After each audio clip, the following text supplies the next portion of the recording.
what principles really guide you in developing and inspiring your team, especially when there's all this transformation happening and all this change and innovation?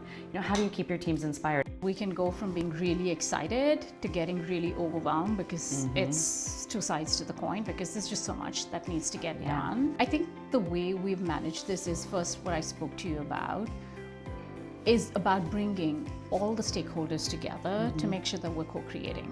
That's not always easy because we need to come together. We all need to have a common language.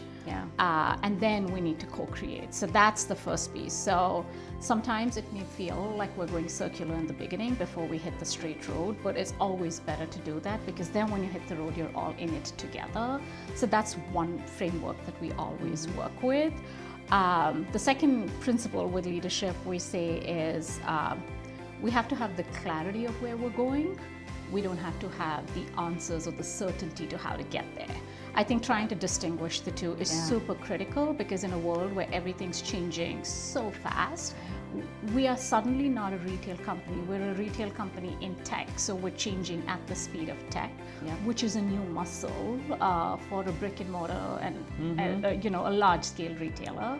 So where we get really double down is the clarity of what are we solving for, or where do we want to go.